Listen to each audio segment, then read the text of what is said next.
pemirsa, kembali lagi bersama saya Devani Sanaya Putri Ramadhani dalam liputan terkini.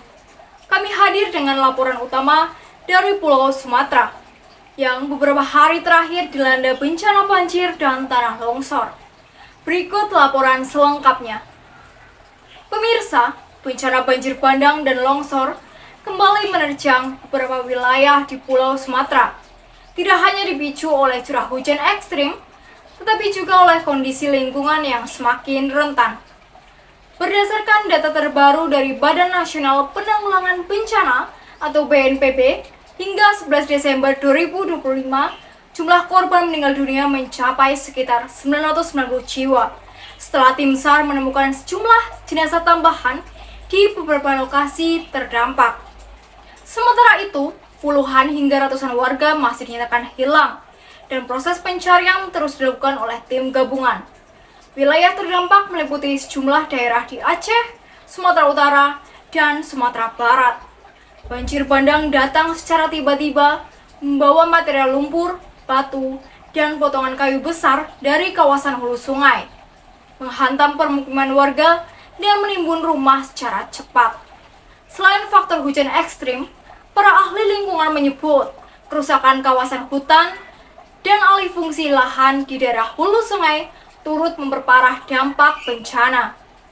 Deforestasi membuat tanah kehilangan daya serap air, hingga aliran air hujan langsung mengalir deras ke permukiman tanpa tersaring secara alami. Di lapangan, tim gabungan dari BNPB, Basarnas, TNI, Polri, serta relawan terus melakukan evakuasi dan pencarian korban. Pencarian dilakukan dengan bantuan anjing pelacak, drone pemantau, serta alat berat untuk meloloskan material longsor yang menutup akses jalan. Namun, cuaca buruk dan medan yang sulit masih menjadi kendala utama bagi tim yang bekerja di sejumlah titik terdampak. Pengungsi masih banyak yang terkonsentrasi di posko-posko pengungsian di balai desa, sekolah, dan rumah ibadah. Pemerintah pusat dan daerah telah menetapkan status tanggap darurat di wilayah terdampak, serta mendirikan dapur umum 24 jam untuk memenuhi kebutuhan dasar para pengungsi.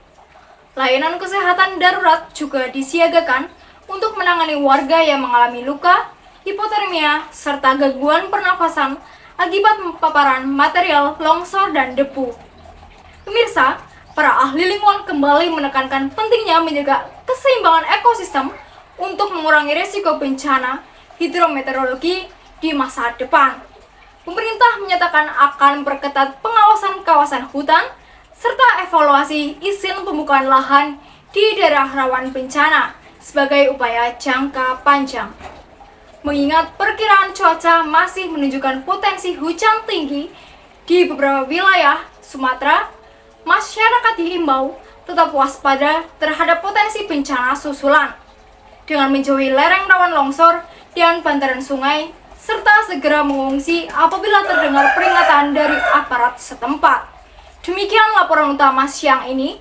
Perkembangan terbaru mengenai kondisi para pengungsi dan upaya penanganan banjir serta longsor akan terus kami sampaikan pada program berikutnya.